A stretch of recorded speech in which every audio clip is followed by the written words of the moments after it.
Okay, I am back for week 2. My throat is a little itchy. I don't think I'm sick, but we'll see what happens. I think it's just allergies.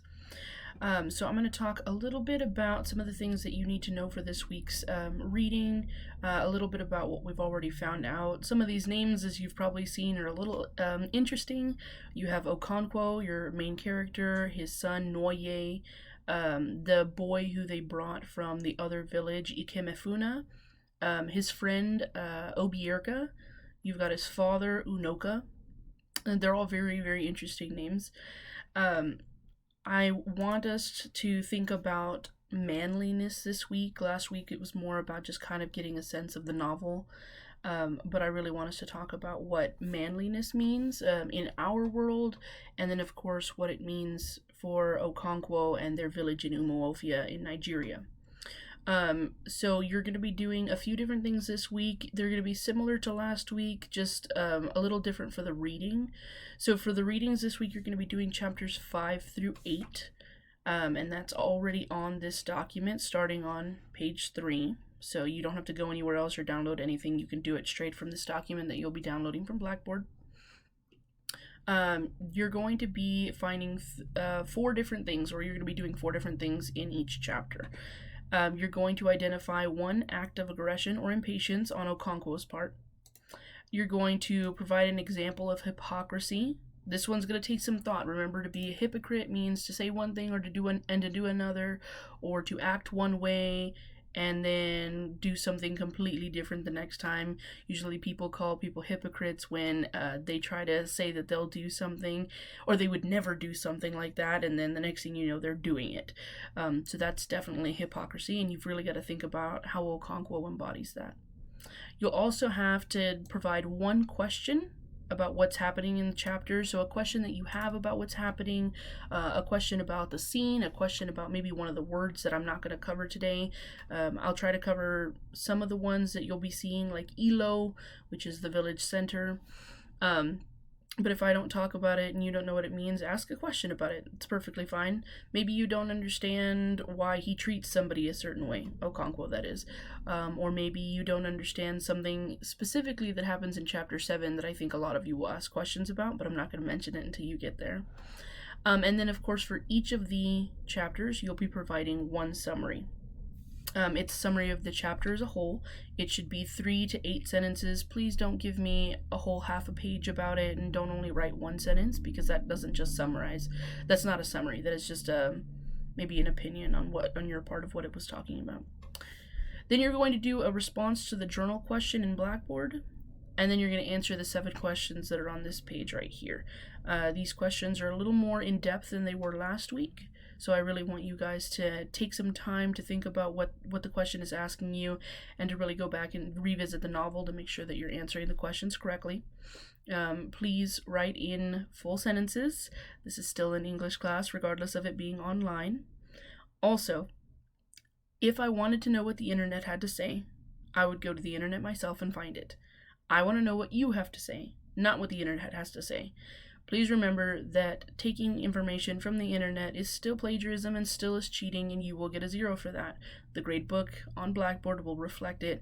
These grades do hurt you in the long run for this 9 weeks, okay? So please take it seriously. This is not just a little, some work to keep you busy while you're at home. This is actually what we're going to be doing for the next 9 weeks. Not the full 9 weeks, but for the next few weeks for this 9 weeks, okay? So let me go into Blackboard. It's very similar to last week, but this week you're going to week of March 30th. The video that I'm doing right now will be right here above the lesson.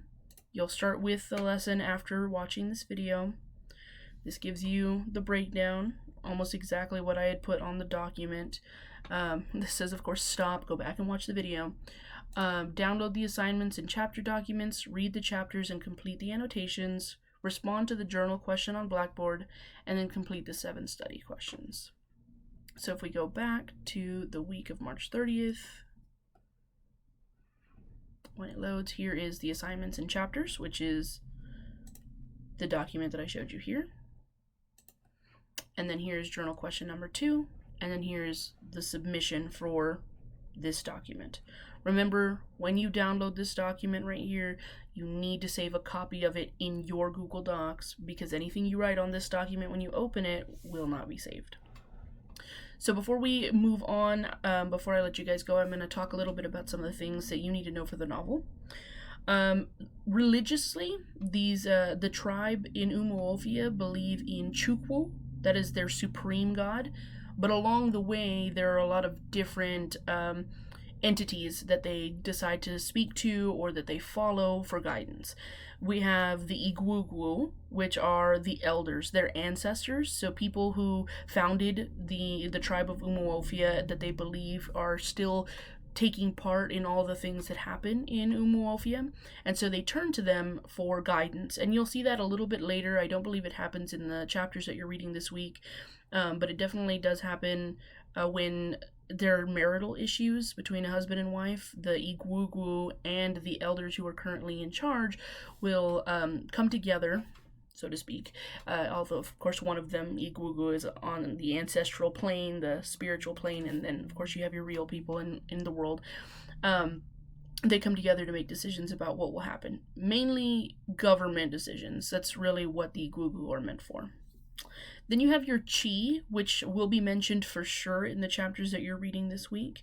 The chi is your personal god in a way. It's like your avatar in the spirit world. So you're here physically, your chi is in the spirit world as a spirit. It can be good or it can be bad. You can end up doing something really good and your chi will support you and help you thrive. Or you could do something really bad and your chi will make things really bad for you. But there are times when you can alter your chi. If you're a bad person from the very beginning, sometimes your chi also becomes bad. And so you have a hard time doing good things because your chi is always influencing you to do bad. So you have to consider that when you're thinking about Okonkwo and how his chi works for him. I don't want to give too much away, but you want to really think about whether or not his chi is good or bad. So make sure you keep that in mind as you're reading this week's chapters. We have polygamy, which you guys have already seen, that is having multiple wives. Okonkwo has 3. Having more wives in this village means that you are well off, you're very wealthy, which we already know Okonkwo is. He's a very good farmer. He has a lot of money. He refused to be like his father Unoka, who was lazy and refused to pay anybody back because he couldn't. So in that way, Okonkwo was just like, I need all the wives that I can get. His second wife, if I'm correct, ran away from her first husband just to be with Okonkwo. But of course, as we read a little bit more in the novel, you'll kind of start to see that maybe it wasn't such a good idea that she left her first husband, unless of course her first husband was like a really, really bad man. But Okonkwo was pretty violent, and you'll notice that as you're reading, just his aggression becomes a little over the top, and it's questionable for sure. Gender inequality in the novel is really a big thing.